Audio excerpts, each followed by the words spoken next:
is up, YouTube? Welcome back to the Weapon Collective. My name's Jeff, and back down in the Gat Cave. Haven't been down here in a little while. Most of the recent videos we've been out on the range, which is a lot of fun, but it's always good to get back into the Gat Cave. And today, really, I'm just gonna kind of be rambling, going over a few things. I got a new gun, channel status updates, things like that. It's just kind of a check-in. So just wanted to get down here, get a video up, and really just kind of free form off the top of my head about what's going on. I got some thoughts about recent content and wanted to go over some of that. But before I do, I just wanted to mention that the channel is like right on the cusp of 70,000 subscribers, which is absolutely nuts. I can't even believe it. I never thought that the channel would grow as fast as it has. This month, on the 19th, I think, is a year from when I launched my very first video. So it'll be, my channel be 1 year old, gonna do something fun for that. Might not be on the 19th, but it'll be very close. So stay tuned for that. That should be a lot of fun. But it's just interesting, you know. I thought about starting the channel for a long time, and there was always a reason, some excuse not to, and then finally I just said, okay, let's do it, and launched the video. And it's just been kind of steamrolling ever since, and I appreciate that. So thank you for all you guys that have supported the channel. It's huge, and really, honestly, just I never even imagined what this was gonna turn into, and who knows what it will turn into, but I'm having a blast. I love it. And there's parts that are super unexpected. I never really thought about the interactions in the comment section. Like I knew I'd get comments, but I didn't realize the factor that I'd kind of like get to know people through comments, and that is very cool. And I'm just down here in the Gat Cave filming. It's just me and a camera, you know, and it's easy just to kind of think about this going maybe, you know, around the United States. But YouTube is extremely powerful, and it has reach. And recently I've had a few people reach out in the comments section from all over the globe. It's so strange, and you realize just how powerful YouTube is. And I love it because it's like we're all being brought together by guns, which is my passion, everything. So that is very cool as well. But the most recent comment was from a guy in India. Lawrence, he's up in like northern India in a little town. And I just never even imagined having the reach to that area of the world, let alone that you can just type back and forth and have an interaction with someone that's across the globe. It is pretty mind-blowing and pretty damn cool. I enjoy it. So I want to give Lawrence a shout out. He's up in 03 Siaha, Mizoram, India. Now, I'm probably not saying that correctly, but I asked him for a little bit of his dialect, and I'm going to butcher it, but here it goes. So shout out to Lawrence Bua Ba Pa, or AKA Bua Ba Pa. So El Chalika. So we'll see. Who knows? Probably just murdered it. Sorry, Lawrence, but thank you for tuning in, brother. I appreciate it, and I hope that reaches you. But it's just things like that. I had a guy from Israel, and I mean, just I've had from all over the globe people like kind of coming into the comment section, and it's just mind-blowing because when I'm filming these things, I'm definitely not thinking about having that kind of reach. So YouTube is very, very powerful, and it's I just, like I said, it's people being brought together, talking about and shooting guns. Awesome stuff. So then there's the other part of it too, that I get people from Canada that are like, dude, we can't even have a 22 barely, and makes me very grateful to live in the United States and have our Constitution and the Second Amendment. But that does, I don't never take it for granted. There's always people trying to take that from us. So fight as much as you can to keep our 2A rights. And that's my soapbox. Other than that, I just wanted to kind of go through what's up with the channel right now. And we're just kind of cruising along. And it's been a ton of fun. I love it. Most recent video I did was that Honcho and the Erebus. And that thing, that's doing well. That was a very fun one to film and was absolutely, totally unexpected. And I had kind of back and forth in the comments of talking about what people thought about Phoenix Trinity. Some people have had bad experiences and this and that. The Phoenix Trinity guns I own, I haven't had a single problem with. Granted, I'm always rotating through guns. So no specific gun besides the Erebus has been like run all the time. And just that being my go-to gun, that's the one that I always grabbed. And that was the one that I put a ton of rounds through. So I have by far the most experience on the Erebus. But shooting that Honcho is ridiculous. I mean, I've never shot a gun like that. So Erebus here, this has been such a phenomenal gun. I love this thing. And it wasn't even easy. Like when the Honcho beat this thing in shootability, just how well it shoots, like it was kind of bittersweet because I love this Erebus. But at the end of the day, I just couldn't deny that the Honcho here was the most amazingly soft, flat, fast, super fun gun to shoot. It's ridiculous. I did not expect that. But really, I think the only real difference is the compensator, this being a 2-chamber and this being a single port. And other than that, they're almost like very similar guns. But like, I don't know if you guys have been watching 2A in LA. If you don't, go watch 2A in LA. That is one of my favorite gun tubers out there. And I've met him. He's an awesome guy. Sick gun collection. He has some of my dream guns, like that Rafferty Lucky Devil. Ooh, I want that thing so badly. And a Venom. Man, he's got some just top-notch stuff, and he's just a cool dude. I like 2A in LA a lot.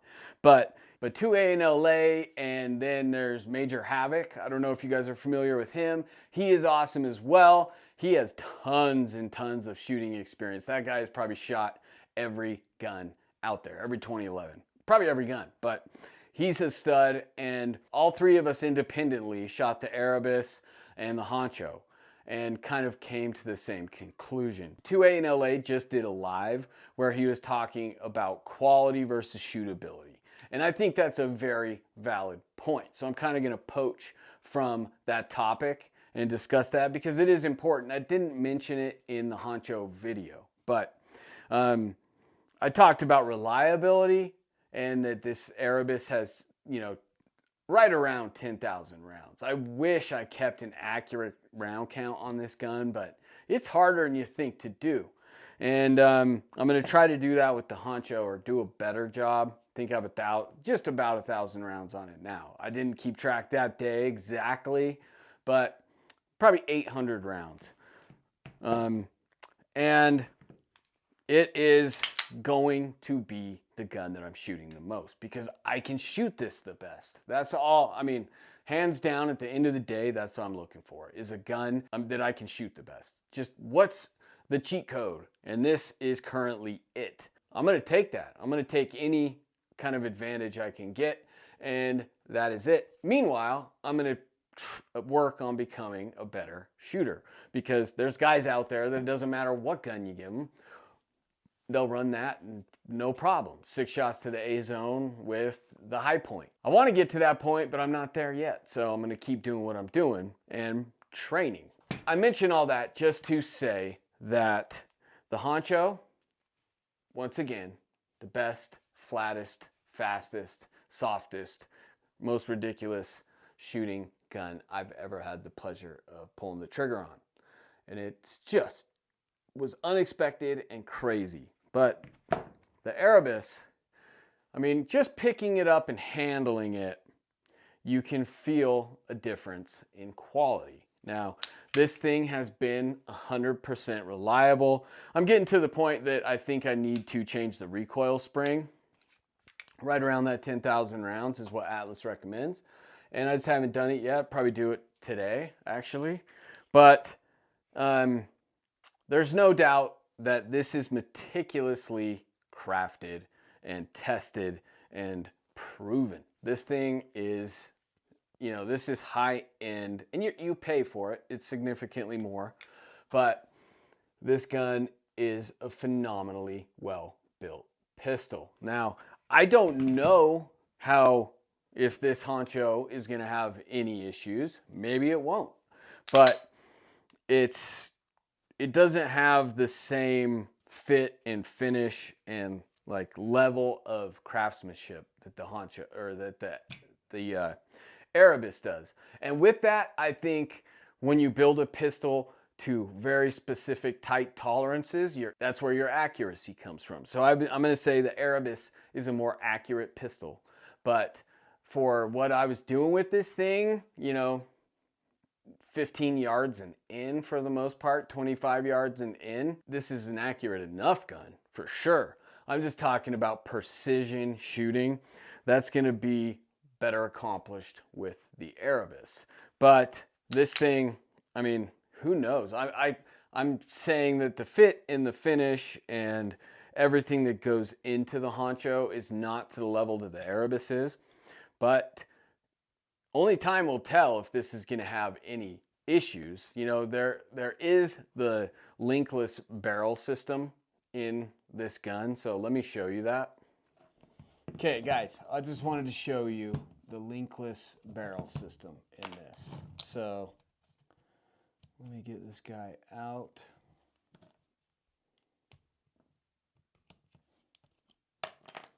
So what Phoenix Trinity has, and this is patented by them, but they have a barrel link, or they have a linkless barrel system. So this thing is really, this is how it interfaces. So it comes up and meets with that barrel lug right there. And it's supposed to be like improved reliability. I've heard something about accuracy, smoother slide function. And I can't speak to any of that personally. It's just hasn't been my experience that I've noticed they're smoother or anything like that. But I will say I haven't had any issue with them as of yet. So who knows? I do know that they require a lot of oil, a lot of lube, whatever. And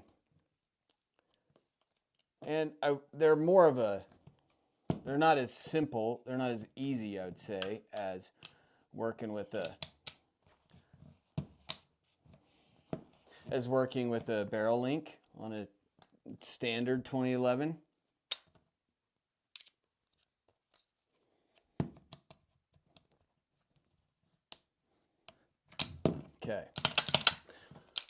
Okay, so personally, I haven't noticed any significant difference in function, reliability, smoothness of the slide, anything like that.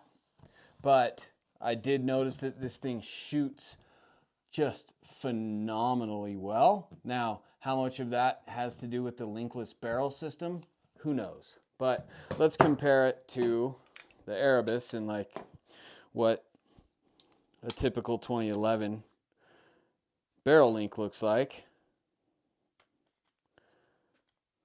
I think we're all familiar with it, but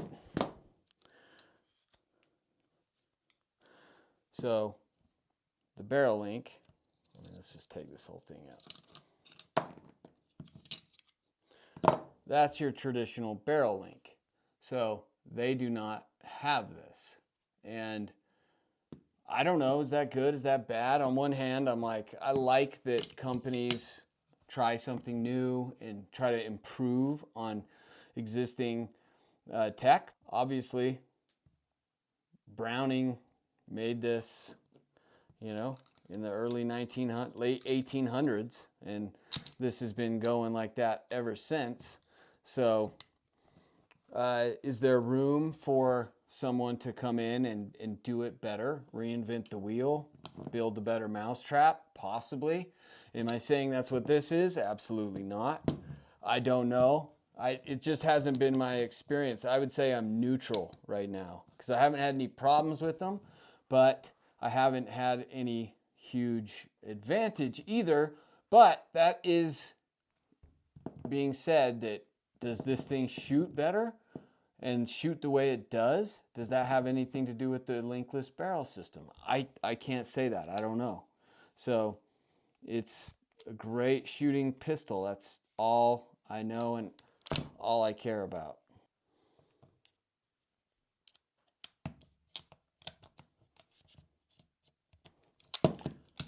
So, like, the way I feel about it, like I say, I'm neutral, but this is working just fine. So I don't know if this is a potential issue with longevity. We'll find out. We'll see when I put 10,000 rounds through that thing and catch up to the round count on this Erebus. But for now, I just wanted to show you the linkless barrel system because it is a point of distinction between the two. That and the double chamber on the compensator and this little racking handle. But other than that, very similar. Now, let's switch back up. Okay, so linkless barrel system versus your traditional barrel link. And just wanted to give you guys a kind of close-up of what that means if I refer to it, and we'll see. And the other thing, the racking handle, I don't know if I'm going to get used to that. I did order a plate that doesn't have the racking handle because I don't know if you guys are aware that that is built into the optic plate. And part of me doesn't like yanking on the optic plate and just putting unnecessary stress on it, because my one concern with this gun is that the optic cut doesn't have any lugs, no posts. The plate just sits flush on the cut. So could that potentially create problems? Yes. I like having lugs, so I don't necessarily like yanking on it, but I did install this exactly to spec, and we'll see. But I'm just gonna keep running this thing, and I just thought I might as well like kind of dip my toe into the same conversation that 2A and LA's having, that Major Havoc's having, and just talk about that this is like quality versus shootability. But at the end of the day, shootability is not to be discounted, right? I mean, isn't that what we're looking for? The best, flattest, fastest, softest, meanest, funnest, coolest gun. And if I can do things with this that I can't do with another gun, I'm gonna shoot this because I wanna do those things. And maybe one day I'll get to the point that I can do it with a Glock, but right now, I'm gonna be running this thing, and it's just a good way to test the reliability. So the Honcho version 2 and the Erebus, I still love all these other guns. I'll keep rotating through them, but this is gonna be what I'm taking to courses, what I'm shooting, and trying to get that black belt patch with, because I want one of those suckers. Okay, so thought I'd go over that, and then I did want to show you something new, and you guys have seen this before. This is the Masterpiece Arms DS9 Hybrid. I've had this in a video. It's a nice gun. It's got steel frame with an aluminum grip on it, and this grip is super spicy. If you just drag a knuckle across this, you're going to be leaking for sure. It is one of the spiciest grips I have, and it is aggressive, I will tell you that. But this is a nice gun. I haven't shot it a ton, but it's a cool gun. I've got the Holosun 507 comp on this, so it's got a nice trigger in it. It's kind of your average take up, nice break, and then the reset. Very short reset, very tactile, very loud. You can feel it pushes your finger forward.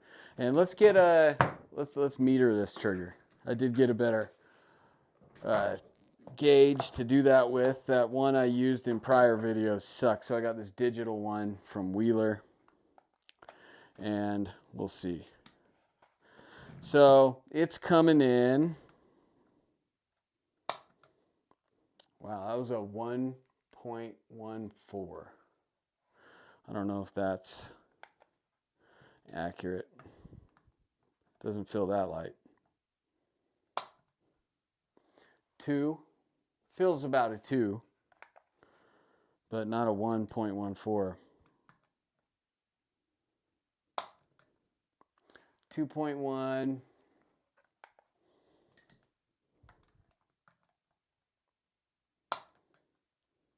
1.15. So I'd say it's coming in at about 2. But it doesn't feel like a sub 2 pound to me. But who knows? These meters always throw me for a loop. You can get quite a range. And the Honcho, it's coming in about 2 pounds as well. But I show you this because what I did, knowing me and my affinity for compensated and ported guns, I ended up picking up the Masterpiece Arms DS9 TC, which is the Tactical Compensator Hybrid.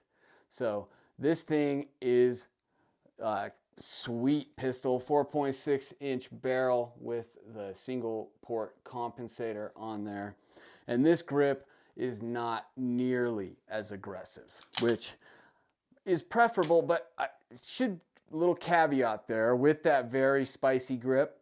I notice it when I'm handling the gun, but I don't notice it when I'm shooting it. And this thing is heavy. This thing feels good. I put an SRO on it, Surefire X300 Turbo, and the trigger on this feels about the same. We'll see. You have the little take up, nice break. It feels the same, and would make sense if it was, but let's see what this guy's coming in at. 2.6.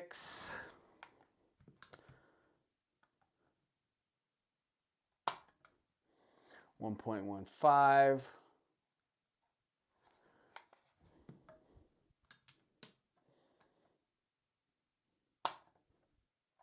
2.1. So I'd say it's right around 2 pounds as well. 2.1, 2.2. It feels like that. And ooh, it feels nice. It does.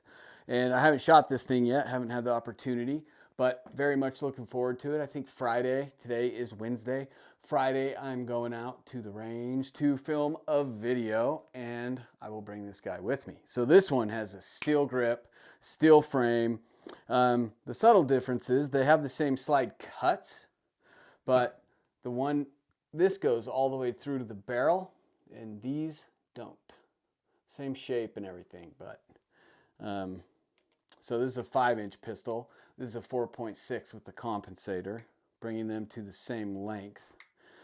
But different grips. This is aluminum and very aggressive, as I said. This one is steel, but feels very nice. Still aggressive enough to have a nice grip, but not so much that you're gonna skin your knuckles off either. But this thing feels better than this does. I think it's the weight. And I don't have a scale that I can weigh these on, but it's significant. That steel grip adds just enough, I think, you pick this up and it feels like it means business. And I like steel grip guns. I have a few from Vulcan that are steel, and then I have Vulcan guns with their aluminum grip, which I like the aesthetic of the aluminum grip better, but I shoot the steel grip better. That weight it pays dividends. Except I think it's all a give and take. So the draw is slower, moving it around, target acquisition side to side is harder. But when you pull that trigger, that shot breaks, like it is just, it feels good. So I wanted to show you guys this. This is a cool gun. And then hopefully tomorrow I'm going to have a big surprise for you guys. I got a gun today that I'm so stoked about and should be here tomorrow, and it's ridiculous. So that will be fun. But other than that, the channel, just kind of update on what's going on. We're in the middle of summer now. It's June. Like I said, it's going to be a year. So around the 19th is going to be the actual anniversary for the 1 year of the channel. That's huge. We've got, hopefully we'll be to 70,000 subs by then. Once again, mind blown. That's crazy to have that happen in a year. And connecting with everybody in the comments, I love that. Thomas out there, what's up, brother? He's always ribbing me in the comments, which I dig.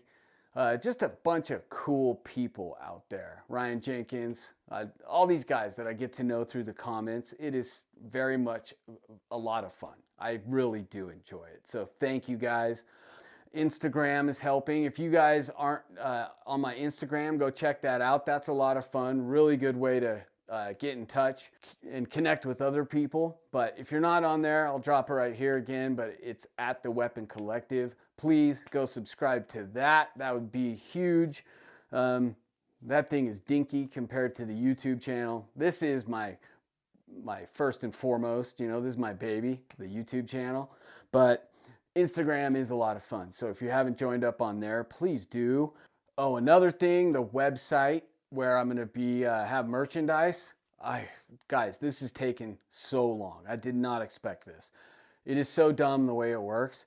Is I have a call with like the designer, and you tweak a few things, and then it's like, okay, our next call is in 2 weeks. So everything happens on this 2-week rotating schedule, which sucks and has taken so much longer than anticipated. But the website should be live like the 24th-ish of this month, and I'm hoping that that will be the case. The only good thing about it is I had the shirts and hoodies, but now I'm going to have like a couple more little products, patches and stuff like that. Oh, let me show you these. So because of the delay, I was able to get these patches made, and they turned out pretty cool, I think. So we have just the Weapon Collective patch. This one is just the logo, little Velcro patch. And then I have a new design that will be a t-shirt. I like this one. And this one's just a small guy, but cool. This is the Weapon Collective one. And if you can see the little 2011 between the A and the P there, I like that design. So that's cool. And that's, I'm trying to see the silver lining in this website taking so long. So was able to get these out, and then there'll be a couple other little knickknacks on there, some stickers, just little Weapon Collective stickers like this, you know, just stuff. And so anyway, that website should be up by around the 24th of this month. And then we're going to have some very fun stuff coming up in the summer. This is going to be, I have an idea for a few videos that I think will be really cool. I got some products coming in that I'm going to be showing you guys. Some people sent me some stuff that I want to share with you. But other than that, I'm going to keep shooting this honcho, testing it. Hopefully it maintains the shootability that it did on that day, because that was a lot of fun. I'm going to get this TC out, this Masterpiece Arms DS9 TC, and probably compare it to its brother here, just the DS9 Hybrid, and see how well that compensator works, and then put it up against other compensated guns, like most notably the XC. I have that Mac 9 comp, I have that Girsan and the Romulus that I'm going to do more testing on. There's just so much stuff that's happening. It is hard to keep up with it, but once again, I greatly appreciate you guys tuning in. I couldn't do this without you. It would be not near as much fun if I could. And other than that, stay tuned. Please comment, like, share, and most importantly, subscribe. I'm Jeff for the Weapon Collective, reminding you, Keep your weapons collected and keep collecting your weapons. I'll catch you next time.